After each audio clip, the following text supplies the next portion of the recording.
Yeah, absolutely.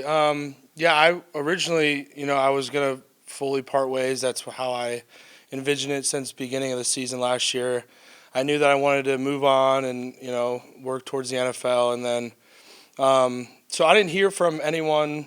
I was talking to people, was looking places to train, and then one Wednesday morning, Coach Bostad called me and was just like, "Hey, like, I'm just throwing this out there, like no pressure, but like." Would you want to come back and maybe play center? And I was like, let me talk with my family and things like that. And then Coach Sig called me. We kind of talked, and then after talking to my family and like really thinking with myself, I was like, I can get another year under Coach Bostad, which is going to help me even more with my development.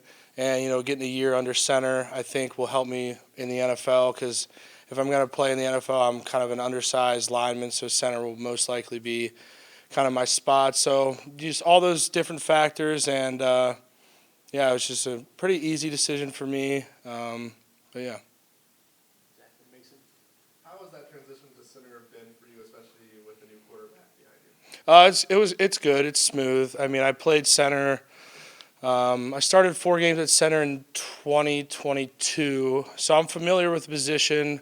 Just a new voice behind me, that's all. So there's not many adjustments I have to make, just getting comfortable with the guys around me. Mason, Got a couple. Forgive the first one if it's like too simple or whatever, but do you see the game differently from center versus guard or just another position on the line? Like, is that kind of a mental adjustment you have to make in preparing and kind of reading an opponent defense? Yeah, absolutely. It's much different because at guard you're kind of worried about yourself and the tackle kind of in combinations or by ourselves. But now I have to know what everyone's doing. I have to know who's with me, where we're going.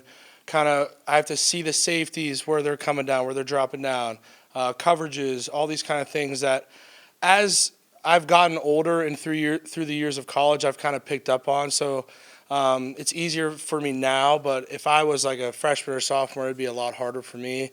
But yeah, it's going smooth so far.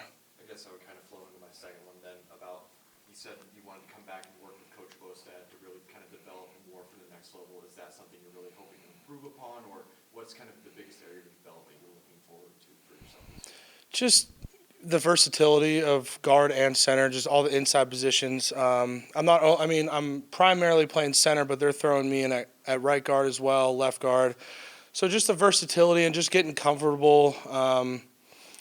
With my previous O-line coaches, like they were great in development, but I feel like with Bostad, like there's just a different feel, and I've really matured, not only in the mental preparation for offensive line, but also the physical. So I think just another year, I was like, it can only help me, so might as well. Seth and Pete? Hey, you said you were talking about having played center before, 22. Are you kind of approaching it this spring any differently? Like obviously, Coach Bostad wasn't here when you played center last time. Like, is working at center under Coach Bostad kind of any different for you now than it was a couple of years ago? Yeah, I think there's different declarations. How he reads defenses is different how my previous coaches have. And the main difference is just, declarations, reading defenses, things like that. The verbiage is different, but, concepts are concepts in the offensive line. So it's pretty much all the same. It's just a couple little things here and there. Pete and Joe?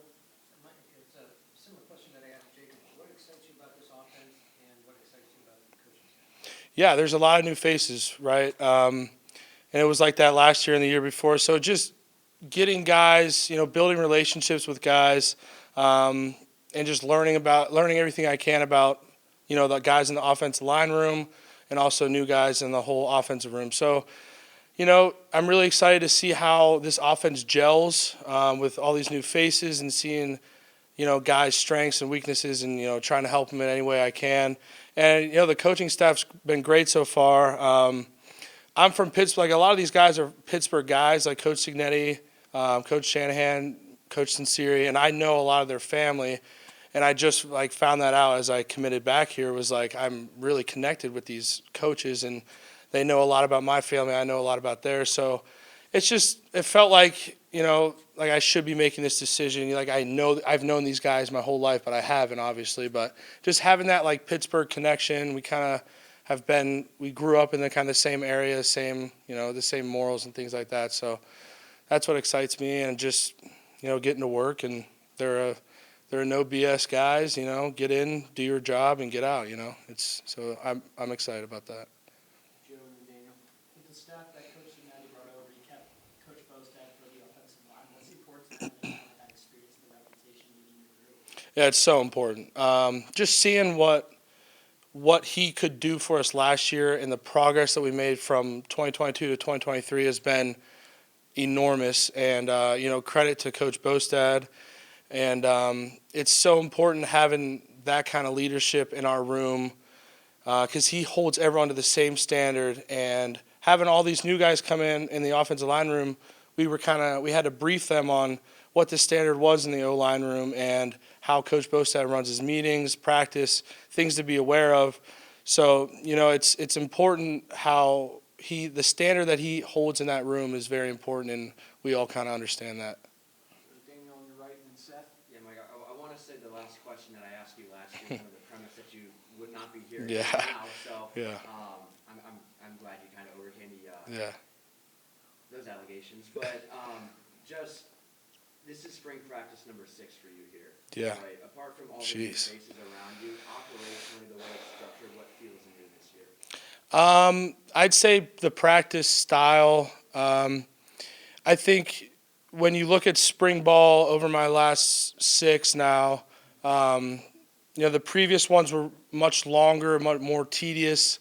I think now this year it's kind of how Coach Cignetti runs his practices. Like, we're going to go in, we're going to do what we need to do, and we're going to get out. There's no we don't need the extra periods in case, trying to get someone hurt or anything like that. So it's just getting in, doing what we need to do, improving our technique and fundamentals, and getting better every day. And if that means shorter practices, then that's the way he does it. So it's been good. And you were captain last year. Correct. Right. But then you have all these new faces arrived here now. What's kind of that process of trying to establish your, I guess, the presence that you bring there with the new leaders that kind of came over? How do you kind of manage that process? Yeah, I'm still kind of figuring that out. Because in the off season, we were training with offense and O-line and D-line for the most part. So leading that group's one thing, and then because everyone in the offensive line kind of they know how my leadership is, but it's kind of exceeding that and going to the whole team, and just building relationships. That's the biggest thing. As a returning captain that I can do. With all these new faces, just build relationships with, guys that I don't really interact with a lot, like DB, people on the defensive side of the ball. But it's more so just building relationships and, earning respect from your teammates just by the way you play and how you carry yourself and things like that. But I'm still kind of figuring that out. But I think it's, been going well so far. Last one to Seth.